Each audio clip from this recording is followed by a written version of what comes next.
Well, good morning and welcome to the 16th season of Pancakes and Politics. Certainly, I'm happy to be back again for another great lineup. And we are kicking things off here with Governor Gretchen Whitmer. She is in the building, and we will be getting down to business. They're right now doing a brief ribbon cutting ceremony for the new studio here at the Michigan Chronicle, and Hiram Jackson, publisher, is certainly proud of this new studio where we will be interviewing the governor. And I'm joined now by Andre Ash. Andre, it is so great to see you, great to work with you. And this is your first Pancakes and Politics as a member of the staff here, right? It is. It is great to see you as well, Vicki. And you know what? I know you've been doing this for quite some time, so you can school me in, but surely this will be an informative session with the governor.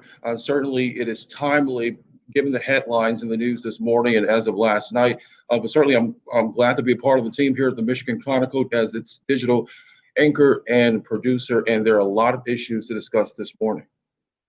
Yeah, and you mentioned the headlines this morning that the story about the cases continuing to rise. So despite the push to get people vaccinated, the site at Ford Field opening up to vaccinate people, the numbers are still climbing. So I'm sure the governor is concerned about that, and we'll be discussing that as one of the topics too.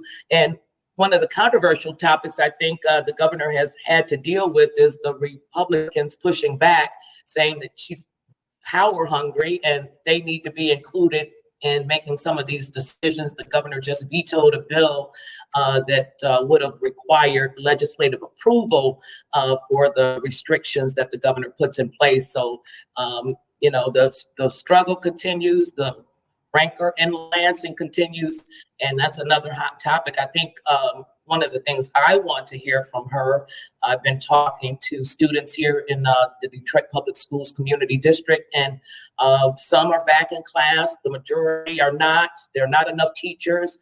School Superintendent Dr. Nikolai Vitti has increased the hazard pay in an effort to try to get 1,000 more teachers. Only 500 are in the classroom now. So how are we going to reopen our schools safely? And lots and lots of issues. You're absolutely right. And you know what? As we talk about reopening, a safe reopening, certainly that this entire pandemic has impacted businesses, and certainly the way the governor has dealt with it hasn't come without criticism. As you mentioned, she has certainly had to adapt to different policy changes and executive orders, and of course it has come with some legal issues for the governor as well. But this morning, the headlines about COVID hospitalizations, as you mentioned earlier, surging 800% rather in March among people who are 40 to 49 years old, people who haven't really seen or really hasn't been vaccinated much to this point as older residents have of the state. And already a new headline this morning that says that Michigan is ranking second worst in the United States as schools go virtual and hospitalizations tick up. So certainly those questions and issues will be raised to the governor. But certainly we may just still be nearing a turn. The governor said recently that we're in the fourth quarter. So we'll have to see really how does that look and how does that translate to people. People don't agree. They're in the third quarter because we still have a long way to go. I know I had a couple of board meetings last night via Zoom, and the question about planning events, most of the events that we're hosting are canceled for this year. We're hoping to maybe do some events in October, but that's still up in the air. So, we have a long way to go yet. You're absolutely right. Well, you've been doing this for quite some time, Vicki, here at the Michigan Chronicle, our Pancakes and Politics. I want to ask you, what's your most memorable year or Pancakes and Politics forum? Which one stands out to you? Well, I think the one with the governor speaking about fixing the damn roads. I think that was her mantra, and we haven't gotten there yet either. Certainly the pandemic has shifted the focus, and we certainly understand that. But in terms of dollars for infrastructure, of course, we'll have lots of federal money pouring into the state of Michigan. I'd like to hear her priorities on how that money will be spent. But I remember that one. I mean, they've all been great, and that's the beauty of Pancakes and Politics. You know, the top newsmakers, they come in and we have a candid conversation, something that we've been doing well here. And I have to give my hats off to Hiram Jackson for sticking with this, especially during the pandemic, and being able to shift to a virtual hybrid type model where we've been in studio and we have a virtual audience. And, you know, it's been phenomenal. And then to have the foresight to open up the studio is another great indication that Pancakes and Politics definitely will be here to stay. Absolutely, you're right about that. You know, what's also interesting to me is the past year that the governor has had to go through not only the criticism by citizens, but also from the federal level, the politics that inserts itself here. There's a new administration in town, of course, in the White House, but certainly the barrage of criticism from President Trump and that ordeal of having to adapt to policy and getting funding here to the state of Michigan as well. That has been another side issue, but certainly one that many people have taken up and criticized the governor for some of her policies as well, including the former president. And the criticism could actually continue with a Democratic president, Democratic mayor, Democratic governor. The people of the state of Michigan are expecting a lot when you have no excuses now. You don't have Trump in there beating you down every day. And you're getting federal money from Washington as well. You're getting federal money from Washington with the new administration. Expectations are high. Yeah, I think that's the question. You're right, Vicki. And I think the governor has tried to hit the ground running with the new administration under Biden and the White House. And I think that's a key issue and question with Detroiters. Okay, so what does these same political party ramifications mean now that you have a Democratic White House and Democratic state, and of course, Mayor Duggan here? What does this mean for Detroit right here, right now? How does this make a difference? Same political party affiliations. How does this help Detroit? And what does it mean to the people here in the city right now? Well, I think it goes back to what I said, because there are no excuses. So the question will be how those resources will be allocated, what kind of programs will be created. I know there's been talk about wraparound services for Detroiters, and I think that's something that's definitely needed if you really want to push people up and out of poverty.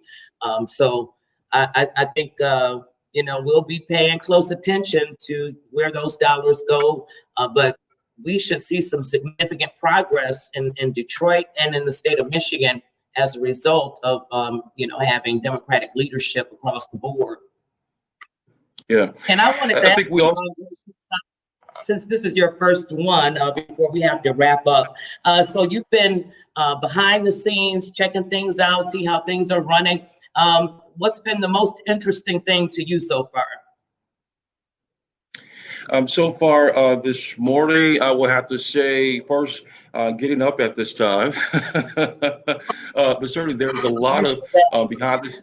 Yeah, you're used to that, right? But there's a lot of behind the scenes actions. Staff here getting prepared, the mechanics of live production, moving into that new digital space of what we're doing here at the Michigan Chronicle. So I think we're all ready and set to go, but it is pretty interesting to see all the different mechanics again coming to work to make sure that we kick off Pancakes and Politics right for its 16th year. So I'm excited. I'm ready. I know the governor's here and is waiting in the wings. So we're ready to get this show started, and we should be getting ready underway in just a moment. I also want to let people know who are watching through our live stream now that you can submit your questions, your comments, your concerns that you would like to address to the governor.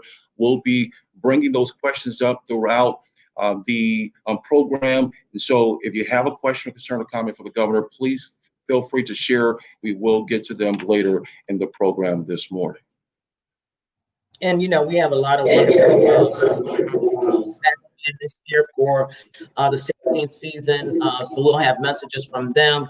Certainly, again, please enter your questions in the chat box, and we'll get to those during the question and answer portion of the program.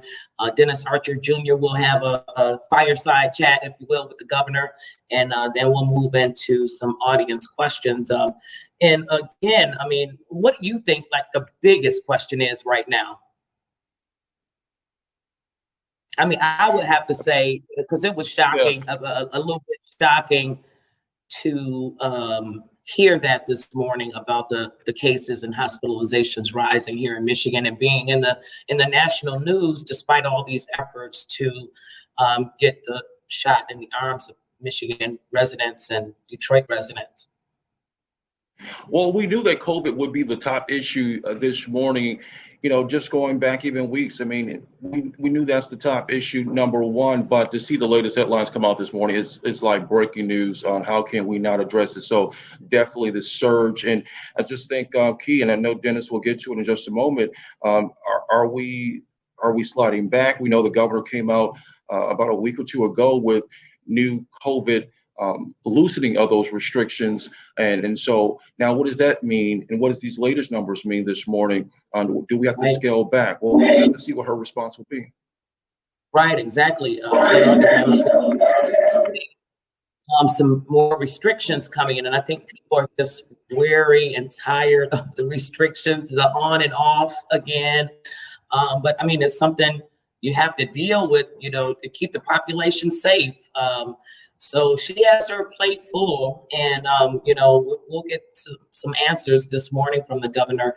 I'm also wondering just how she's doing. I know when we did a tour of Ford Field with the governor, she mentioned getting her daughter an appointment for her daughter to get vaccinated.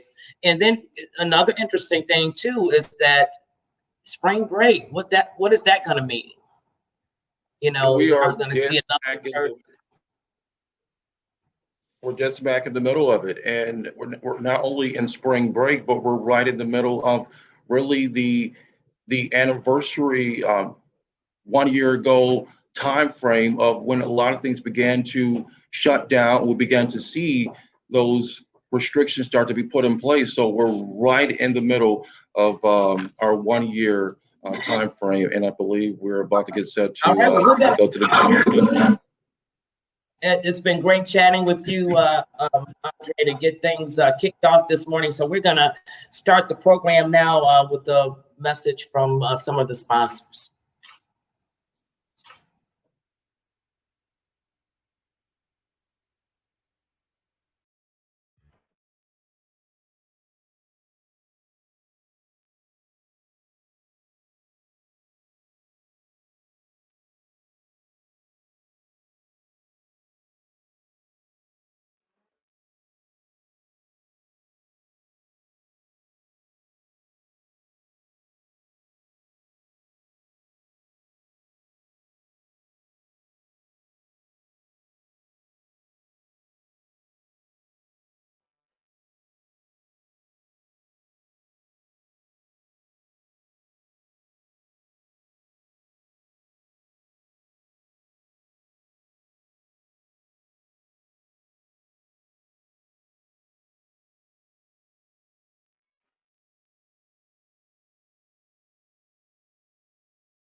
Good morning and welcome to the first 2021 Pancakes in Politics. As you can see, we're still not at the Detroit Athletic Club, albeit we're about 2 blocks away at the Real Times Media studio, which is a fantastic studio I hope you all get to visit in person one day. This morning, I'm joined once again by Vicki Thomas. Vicki, good morning. I look forward to working with you this year. And also a new addition, Andre Ash, who you heard from just a few minutes ago. Andre, welcome to the team. We find ourselves in very interesting times. There are a lot of things to look forward to, and then there's some caution signals that we're beginning to see. So this morning, with our governor of the state of Michigan, we're going to talk about both. But before this, I'd like to turn it back to Hiram Jackson for some welcome remarks. Good morning, Detroit. Welcome to the 16th season of Pancakes in Politics. I want to thank Dennis Archer Jr. and Vicki Thomas for joining us for this 2021 season and the work that they've done over the past years. We appreciate their work and their professionalism. Well, I'm excited to be back for 2021. Many of you know that we started Pancakes in Politics 16 years ago to make sure that there was diversity in leadership with big public policy issues in Detroit.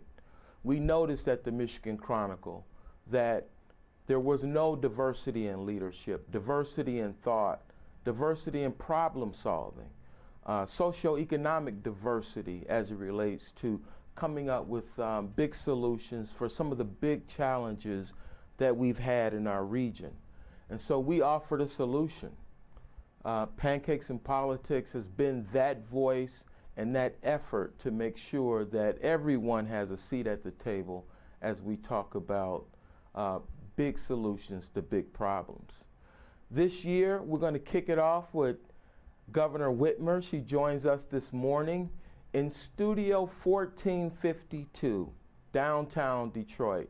This is a new studio that was designed by the Michigan Chronicle. It's an investment that we made in Detroit. We're super excited to have you here this morning. It's one of our COVID-19 lessons.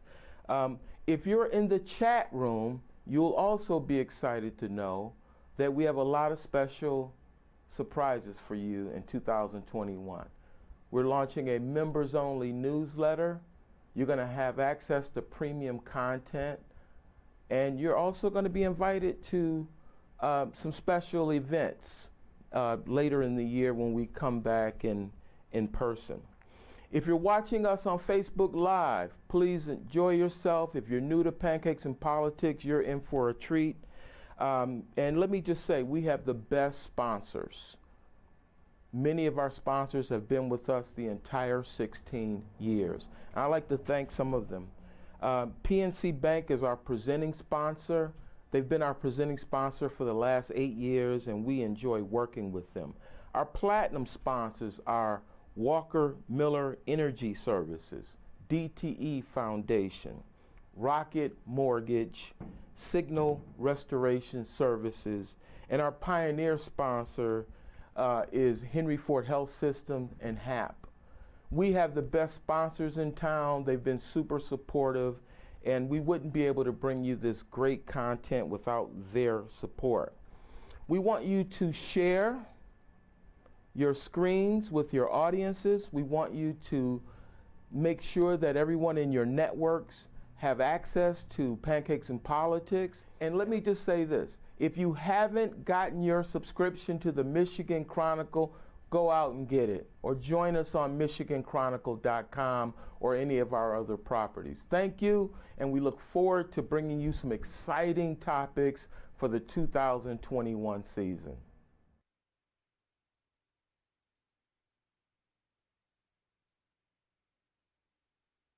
Welcome to Pancakes in Politics. PNC Bank is proud to sponsor Pancakes in Politics again this year, which is 8 years in a row. It's always honest conversations at Pancakes that I think all of us look forward to. I cannot find a better time to have these conversations than this year. Hope everybody is well and keeping safe. Thanks, and again, welcome.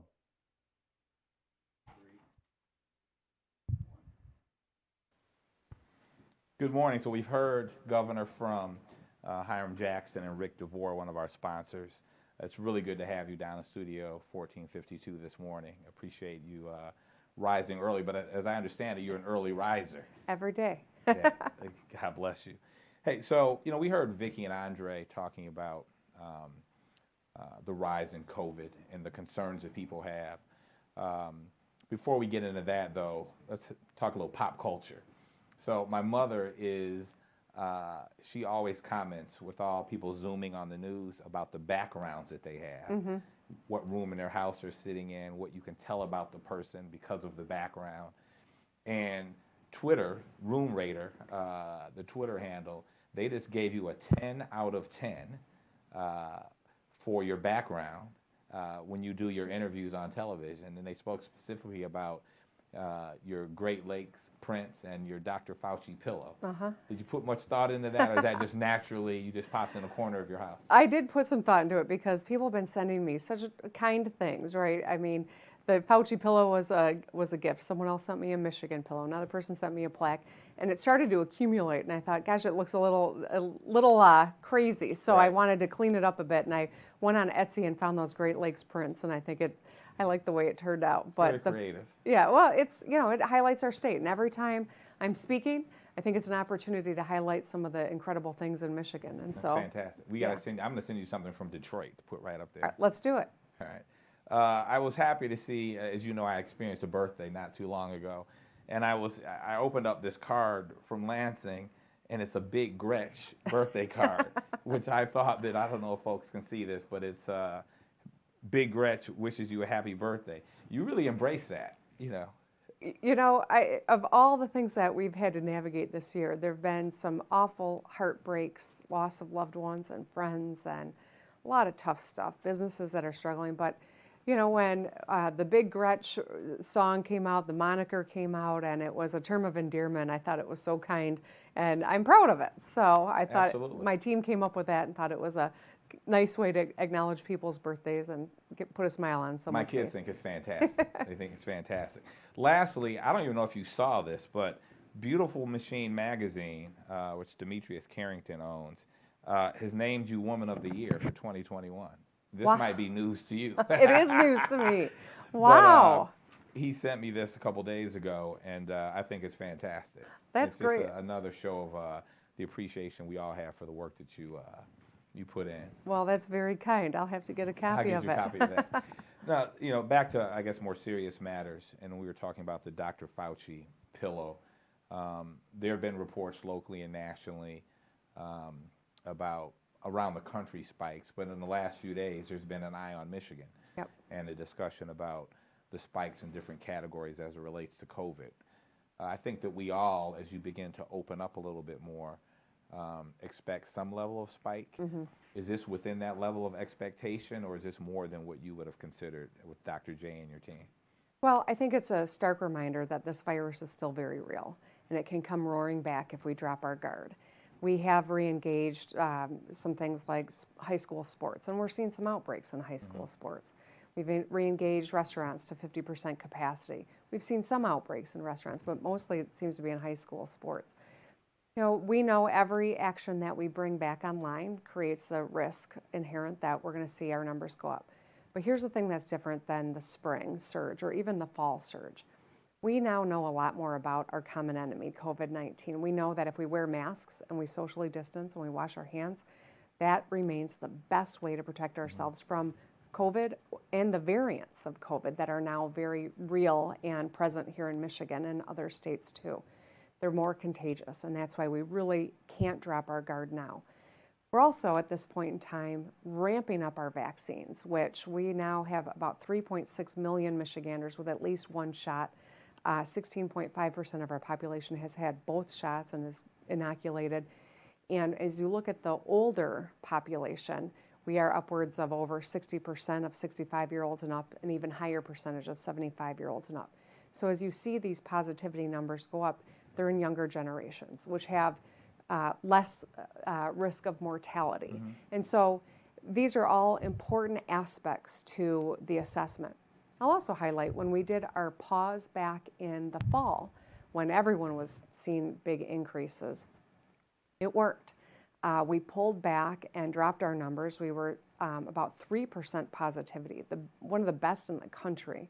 And so as we've brought things online, when we get up to 6% or up to 8%, those are alarming increases relative to where we were. Right. But when you compare that to where other states already are, I think that's an important data point to look at too. So it's a reminder, we've got to take this seriously, and every one of us has a personal responsibility to get the vaccine, to wear our masks, and to be really smart in these waning months of COVID.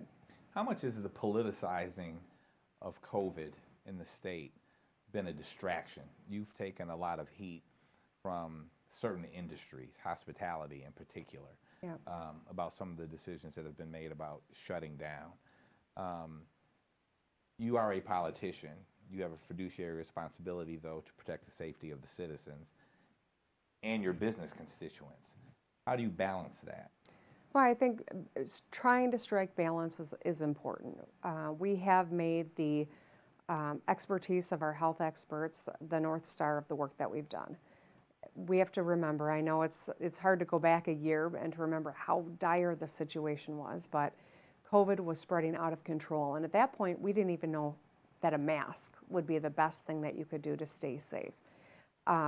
We have learned an incredible amount about this virus, and so we've been able to take a more nuanced attack on keeping people safe and re-engaging sectors of our economy, working with the business community to promulgate the protocols, now working with the business community to get people back in offices, but to do so in a smart way that's safe, to reinvest in Pure Michigan so that we can bring people into our state this summer as our vaccines continue to ramp up and we can push the COVID numbers down. So all of these are important aspects, but the first and foremost, I think, role of any governor is to keep the people of their state safe. Absolutely. And we dropped our numbers dramatically, and studies have shown we've saved thousands of lives because of our actions.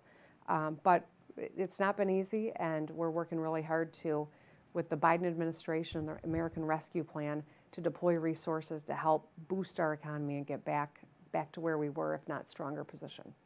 When you, perhaps the first day in office, you signed some executive orders. One had to do with equity or fairness as it relates to minorities getting government contracts, working with the government. So very early on, you recognize that there's discrepancies there. If you fast forward to COVID is yet another example of a circumstance that highlights the existing discrepancies, particularly black folks in impoverished environments.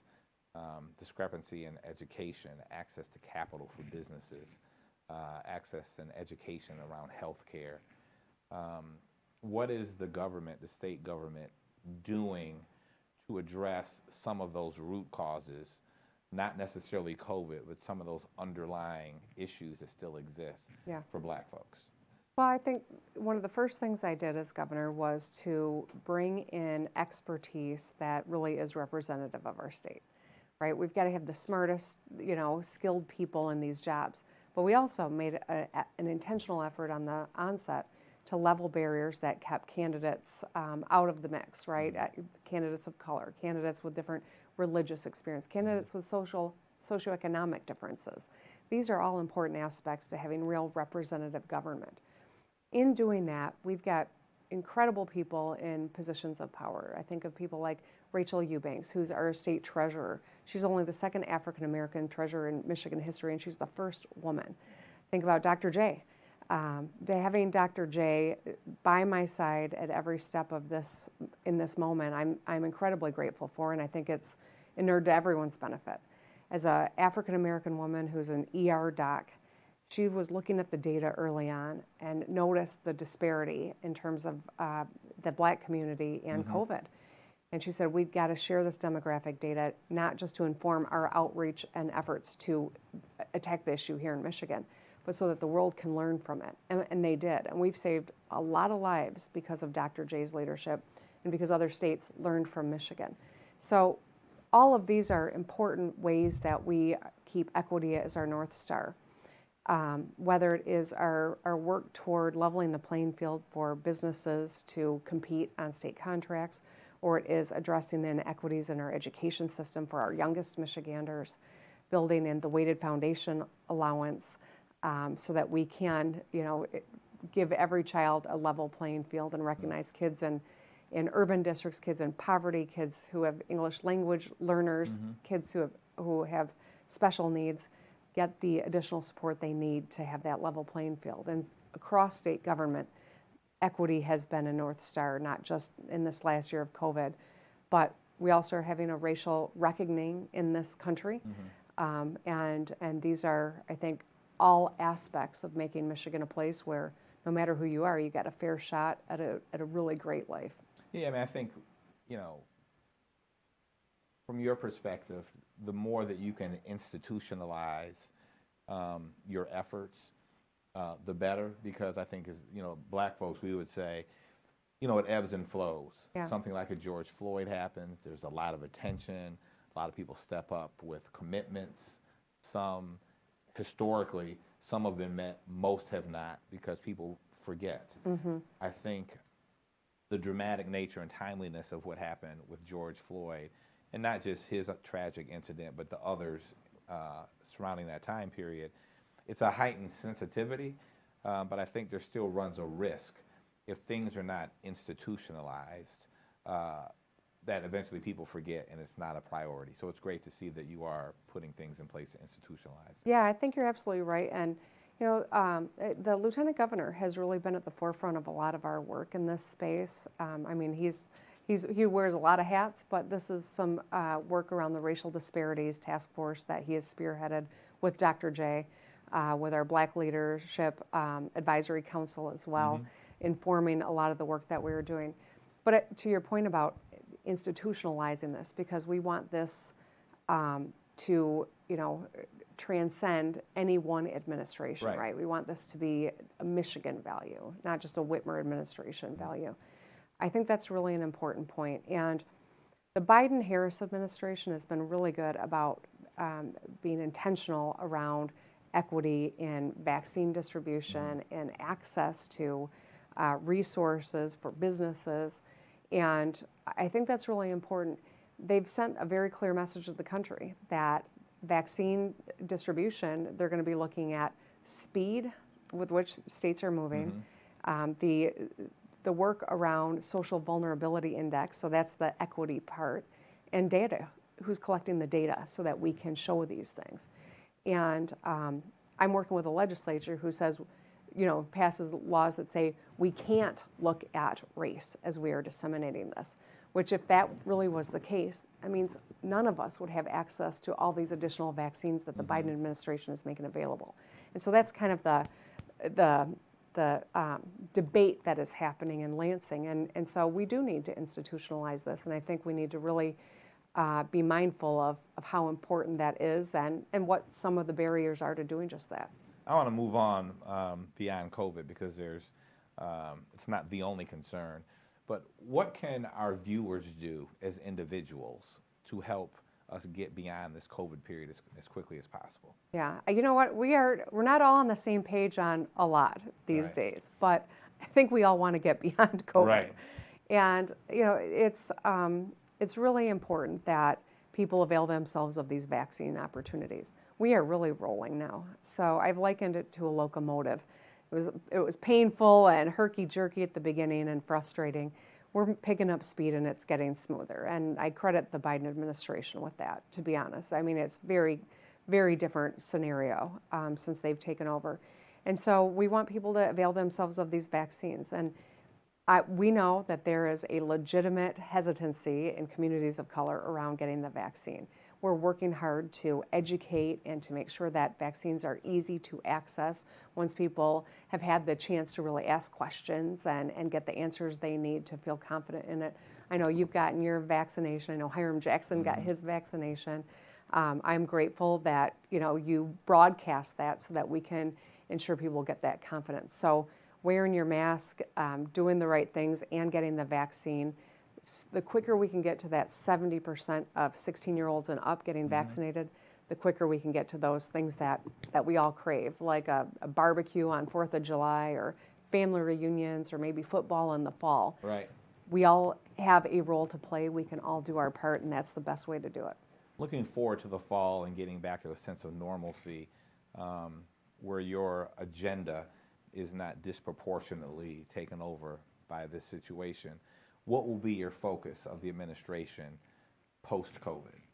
Well, getting people back to work, making sure that our business climate is thriving, ensuring that our kids, we are really attacking the academic recovery needs of our children.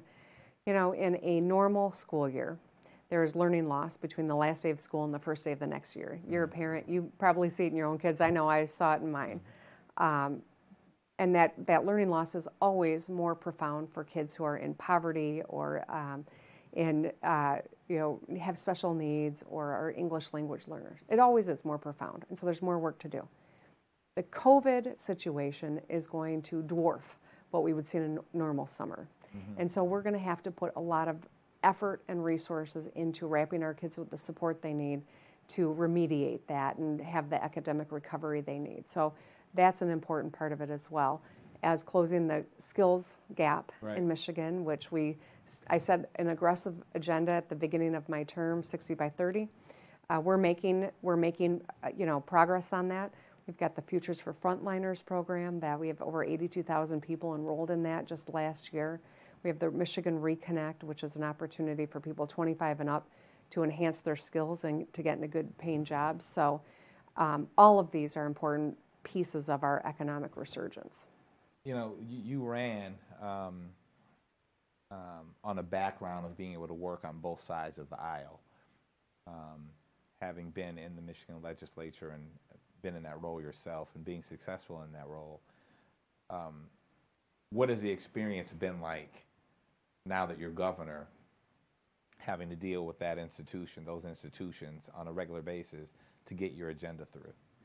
I think 2020 has been a hard year for people to find common ground.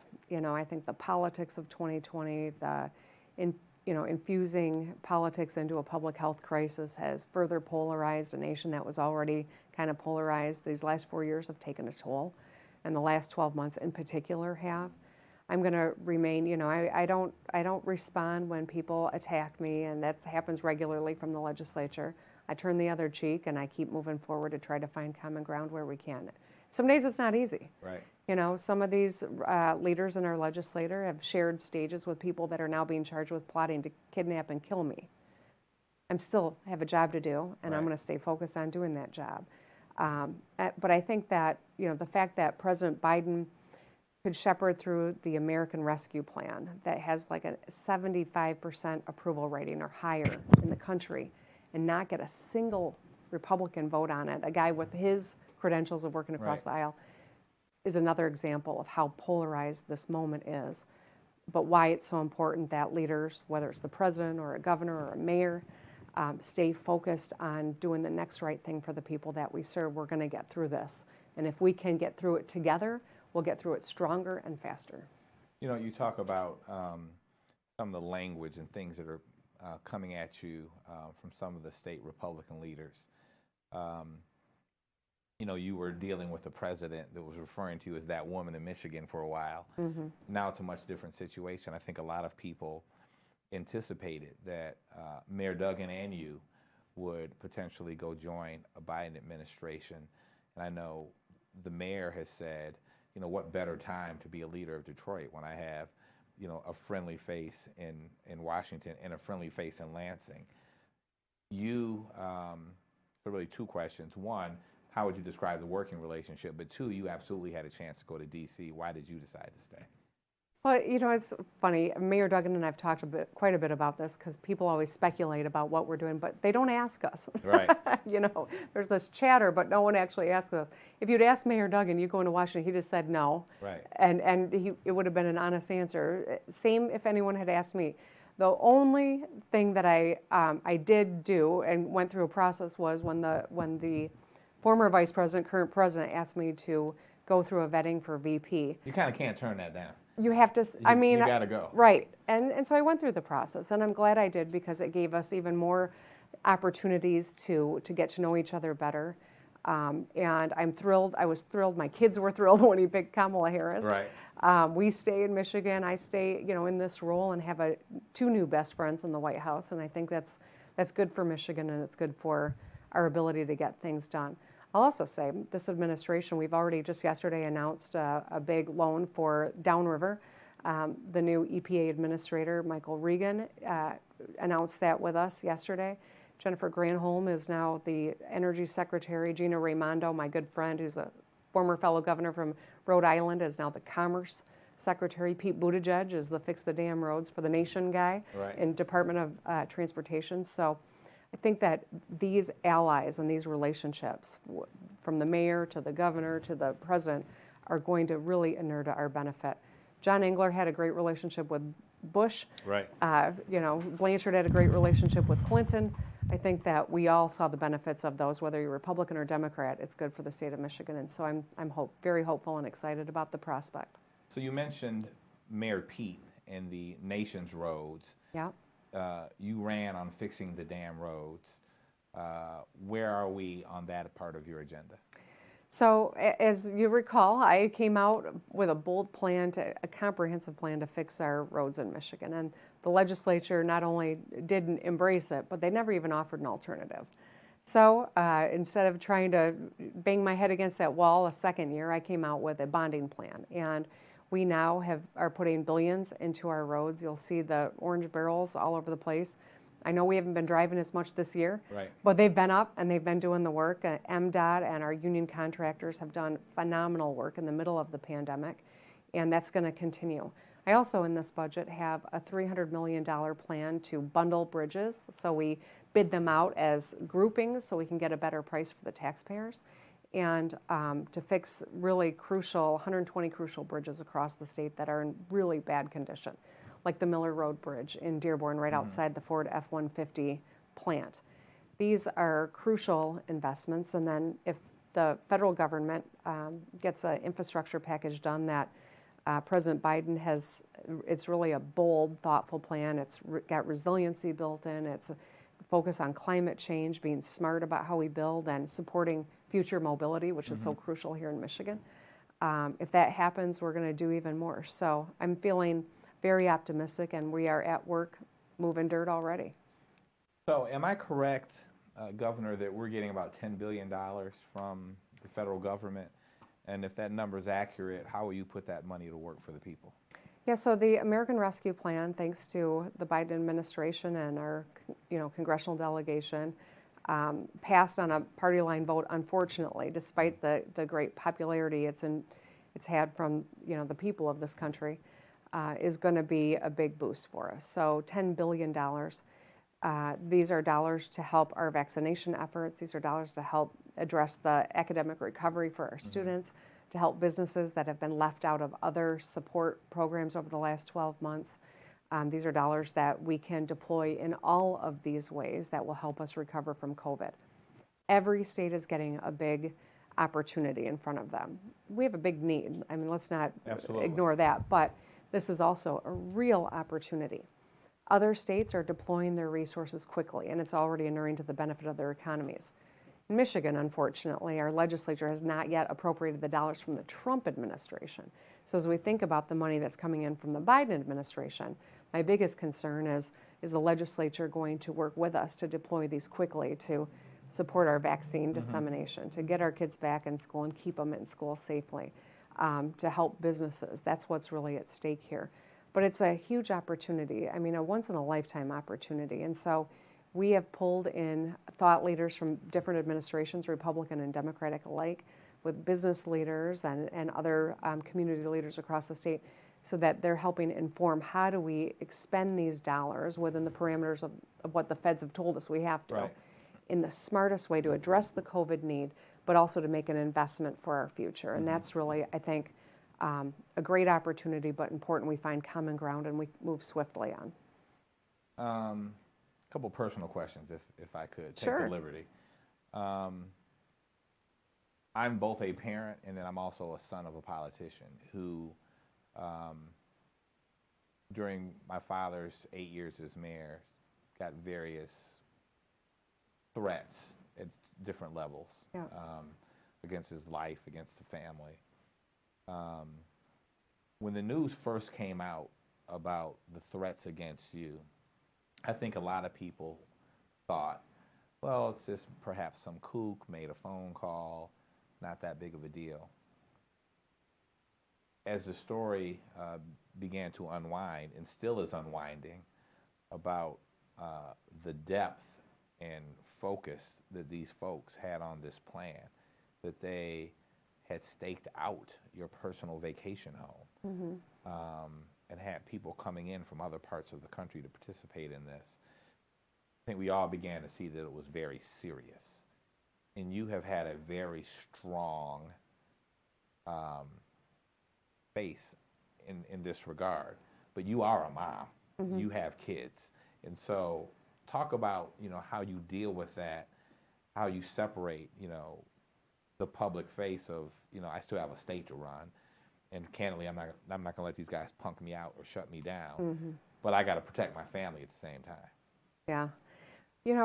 People have asked me how on earth I navigated it. And I'll tell you, I am the granddaughter of a guy named Dana P. Whitmer, who was the superintendent of Pontiac schools during a time of court-ordered integration. And the KKK was threatening to bomb their house. They bombed a bunch of buses in Pontiac. And they called him the Silver Fox because he never lost his cool and he had a shock of white hair. I might have a shock of white hair, but we'll never know, Dennis. But my father was a very thoughtful, stoic leader, and I'm cut from that same cloth. But the early death threats and the incredible vitriol online that was published in Metro Times, I think the Chronicle published some of it as well, was striking in the early days of COVID. Every time President Trump targeted me, we saw it go up. I mean, it just threw gas on the fire. And we've had legislative leaders who have invited these people into their offices and shared stages, and I think that's given legitimacy and space and oxygen to this. And so there were many times where there were people with automatic rifles on the front lawn of the governor's residence, where my kids and I would look out the window and see them, and my kids were asking questions, and they were concerned. I have asked leadership on the other side of the aisle, both at the federal level and the state level, to bring the heat down because I was worried about all of our safety, my family's safety on top of everyone else's. And no one did anything. And so it's, I think, to see what happened at our nation's capital, the world now sees this, but it's been a hard time. I'm never, I'm going to continue to do the right thing. I'm not someone who's going to be bullied into doing something I don't think is the right thing to do. But it certainly takes a toll, and I've got a family to take care of as well. And I'm just very fortunate they're pretty stoic operators as well, like their mother. So we talk about it honestly. I think that's been really important with all of our kids throughout COVID. Right. To tell them what's going on, to be honest, to answer questions, and then to just stay focused on the job. Do you think you've been treated fairly? I mean, I just think back to you mentioned that these people were showing up with these AR-15s and nothing was really done and there was no outrage shown. I can remember as a result of the Flint water crisis, people going in front of your predecessors' residents and writing stuff in chalk on the sidewalk. And it was like a big outrage. Like, you can't go in front of the governor's house and you write whatever you want on the sidewalk in chalk that will wash away with the rain. But in your instance, you have people with assault rifles, on the edge of your property, and there's no outrage there. Why do you think that is? I think it's interesting. We've got kind of a conversation in this country, a both sides thing, where they blame both sides on every issue, and that's really doing a disservice to people that are trying to walk the talk. Or they say right? both sides are good, right? If you think of Charlotte and right, President good people Trump on saying, both hey, sides. there's good people on both sides. Exactly, and when you do that, you really demoralize the people that are trying to do the right thing, and you empower the people that aren't. And I do think that is a different way that we're being treated in this moment, and I think it does a disservice to us all.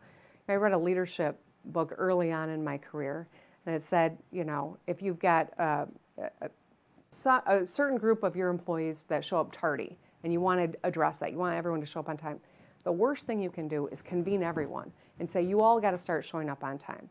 Because then it tells the people who are tardy, everyone's tardy. You're not standing out. And it tells the people who show up on time, no one notices you're doing the right thing. Mm-hmm. We need, as in the private sector, in the public sector, to acknowledge who is still calling the insurrection a hoax, who is still feeding white supremacists who are trying to hurt a governor, and be specific and support the people that are continuing to do the right thing and call out those who aren't. And I think that's what would be most helpful, I think, as business leaders and political leaders are trying to fix some of the wrongs that are happening in this country. I think that's an important aspect to it. As you look back over this first term, anything you would have done differently, not necessarily COVID related, but just anything that you would have done differently as you look back? Sure. I mean, I think any honest human being who's somewhat humble can acknowledge that you're always learning, and you should always be learning. We should be lifelong learners. And, you know, I feel good about a lot of the work that we have done, and I'm proud of it. I think we made a lot of great decisions with the information that was available at the time. But knowing what I know now, if I could go in a time machine and make some changes, of course I would. The task force that the Lieutenant Governor created with your full support, coming out of, again, the heightened sensitivity around the effect of black folks that COVID has shined the light on. Can you talk about that work and what's been done so far? Yeah, so I mean, the Lieutenant Governor's done a great job convening leaders from a variety of different perspectives in the African American and Indigenous and Hispanic, and many different communities are represented at that table. We're very fortunate to have a great diverse population, but we have challenges that we have to overcome. And that's what that work is all about, whether it is in the education of our kids, is in the access of fairness for businesses that are owned by people of color, or it is in regard to our health care or health response in this crisis. All of those are important aspects of the work that they're doing. So it wasn't just about COVID. COVID held a magnifying mirror up to the disparities, but this is going to be a much longer term effort, and we're making headway, but we got more work to do. Absolutely.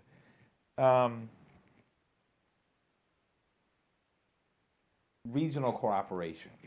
We, at the Chamber, you know, I'm significantly involved in the Detroit Regional Chamber, and our events and even our Mackinac Policy Conference has, over the past several years, become much more inclusive of other parts of the state. Heavy outreach to the western part of the state, the northern part of the state. How would you rate regional cooperation as it stands today, and how does that cooperation make your job easier? I think it's incredibly important, right? We are all Michiganders. When the Michigan economy suffers in the state's biggest county, everyone feels it, and vice versa. If it's suffering in a lot of our smaller counties, we're all feeling that. And that's why I do think that regional cooperation is so incredibly important.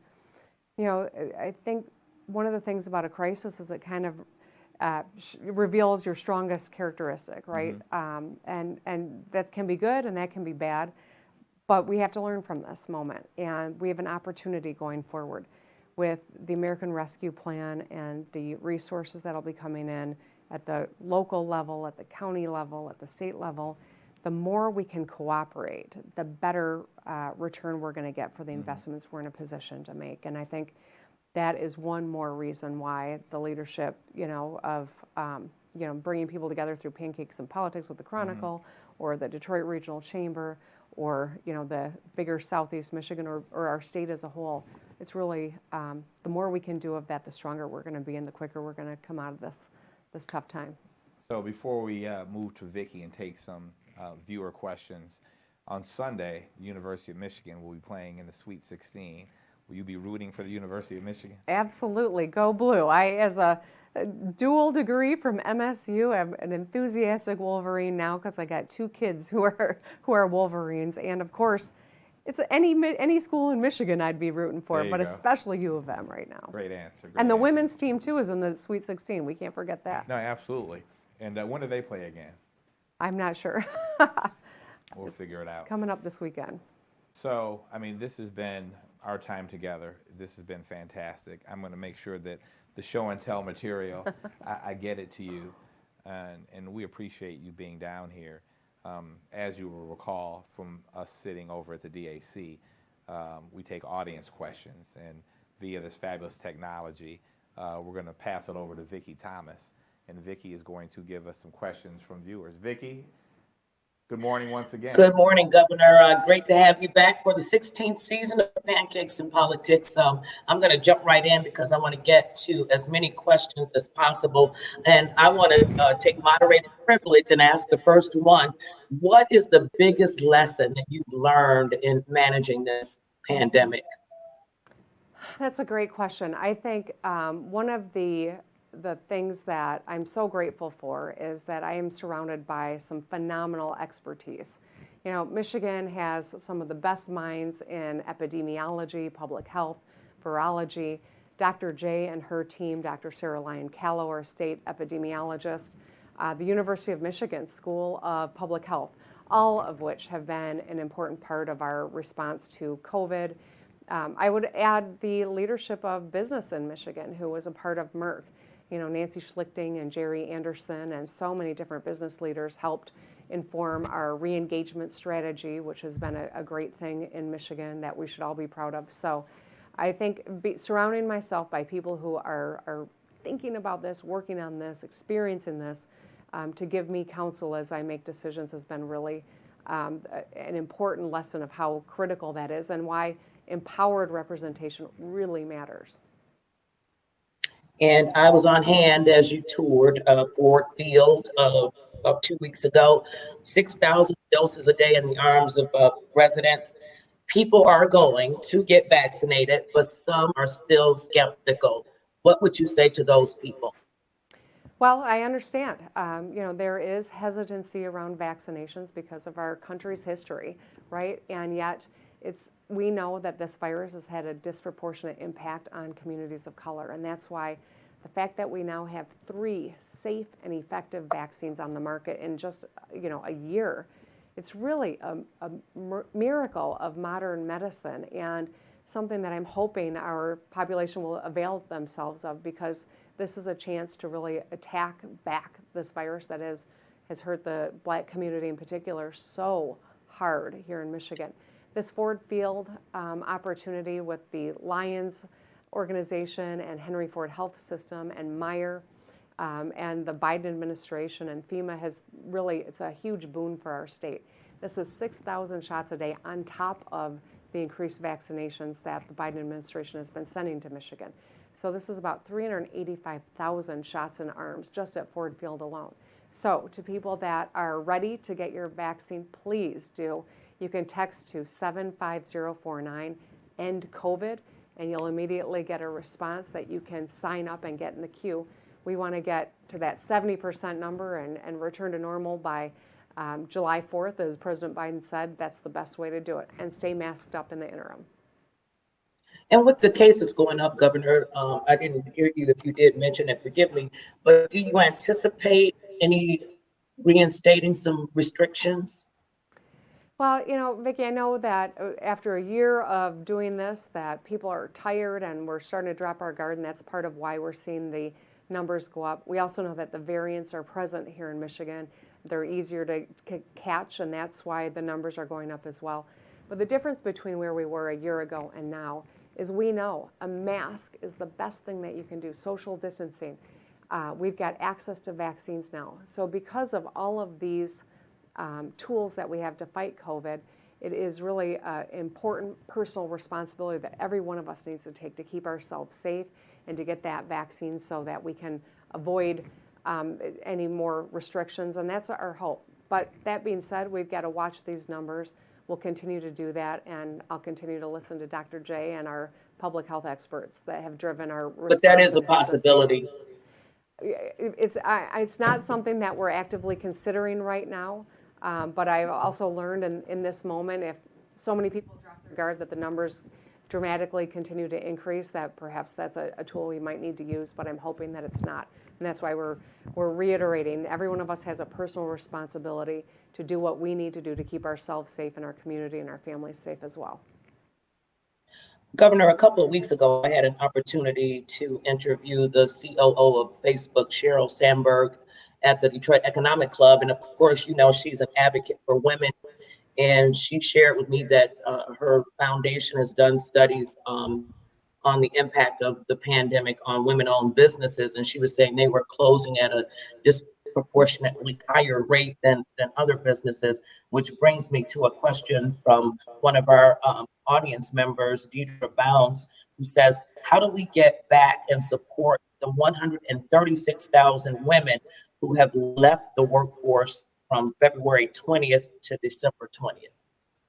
Yeah, I appreciate that question, and I want to make a couple of points. So yesterday was what we acknowledge as Pay Equity Day, and that is the day into 2021 that it would take a woman to make the same amount of money that a man made in 2020, of the same credentials. But that's for white women. For women of color, it takes a lot longer than that because the disparity is even greater. We know that COVID has created what people are calling a she-cession, not just a recession, but a she-cession because of its disproportionate impact on women in the workplace. So the work that we're doing around childcare, we put $300 million into expanding childcare for working families. It's going to be an incredible boost for women-led families, single households in particular, and women of color in particular. We are doing a lot around the opportunity to upskill. So whether it's the Reconnect or it is the Futures for Frontliners, these are programs aimed at helping people enhance their skills so that they can get into higher wage jobs. The work that we continue to do around deploying dollars to businesses that are women-owned, minority-owned, veteran-owned, this has been a priority and continues to be a North Star of the work that we're doing. Equity is front and center in everything that we do, from appointments to hiring to policies to work to ensure that we're getting resources into businesses that have been disproportionately hit. And Governor, we're getting questions from the chat box here, and now I'm getting text messages. So I have to go to this text message from Reverend Wendell Anthony. He says, what do you plan to do with the 39 bills the Republicans have introduced that basically will restrict voter, or basically is radical voter suppression, in his words? Will you veto it or just not sign it? What will you do with those? So I appreciate Reverend Anthony's question. I know he's paying attention because he's been such a great advocate for voter rights. We saw a huge turnout in 2020, and we saw the results of that. We had a free and fair election, and more people than ever turned out to vote. And people who don't like that result of the actual will of the people are trying to curtail the ability of the people to cast their vote. This is happening not just in Michigan, but across the country. I have a veto pen, and I am ready to use that for any bill that is looking to make it harder for people in our state to vote. Great. And my final question, in terms of one of the questions here from the audience, and I think it's important to get to, is from Rochelle Riley.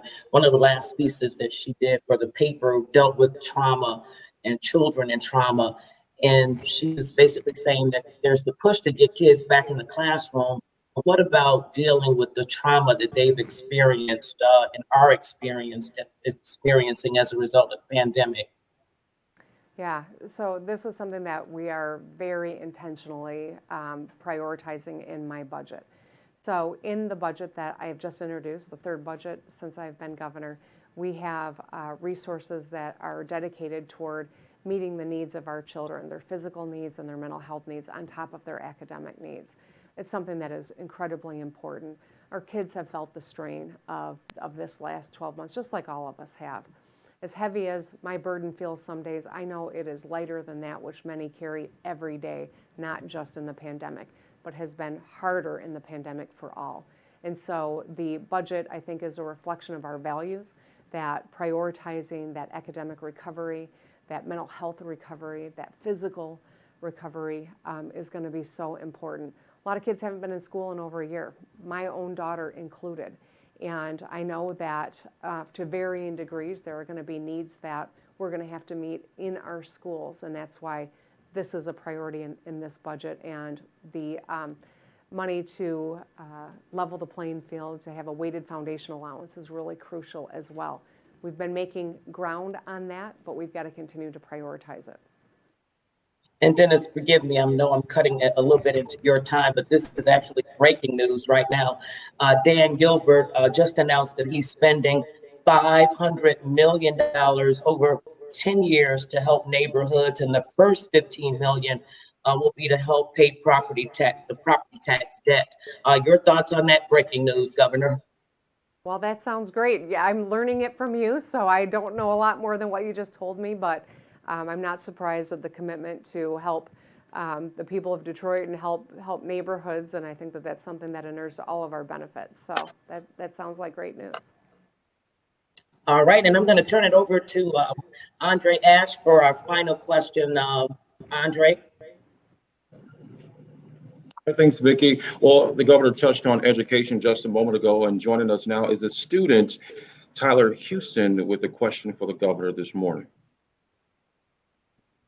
Hi, my name is Tyler Houston. I'm a student at Wayne State University, finance major, Mike Gillard School of Business, and if I could ask the governor one question.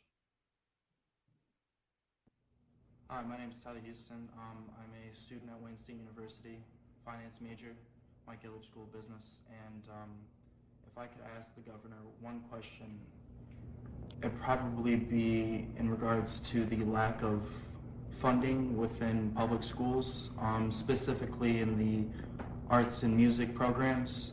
I am doing a class presentation about this, and of the 81 schools in Detroit, only half of them have teachers for their arts and music programs, and I believe as a creative myself, it is really important for the youth to just kind of bring about an innovative nature, creative nature, and the lack of funding definitely doesn't help that, and that's definitely something that needs to be improved within Michigan and just in general.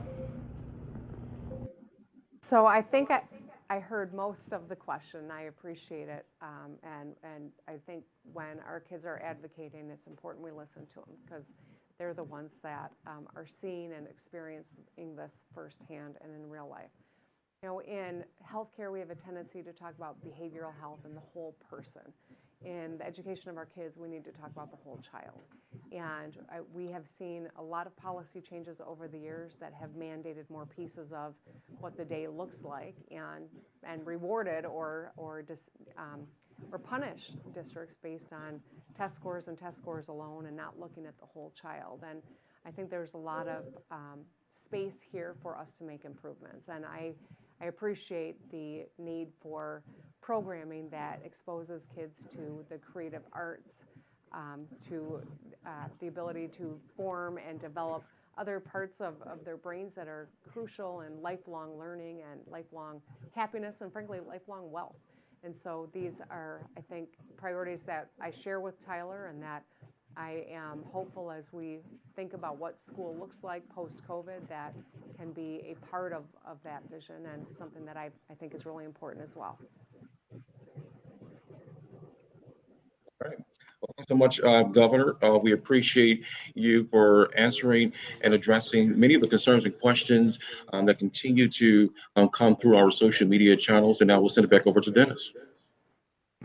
Thanks a lot, Andre. Thank you, Vicki. And Governor, thank you. This has been, I think, a well-used hour. I think that our viewers always hear, look forward to hearing and appreciate getting firsthand from you what you're working on.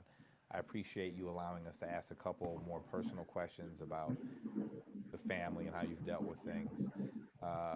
I think, and we think here at the Chronicle, that you're doing a great job representing us as the leader of the state of Michigan, and whatever we can do to help, we're here. All right. So we will let you get on to the rest of your day. Thank you for being here. Thank you. Thank you, everyone.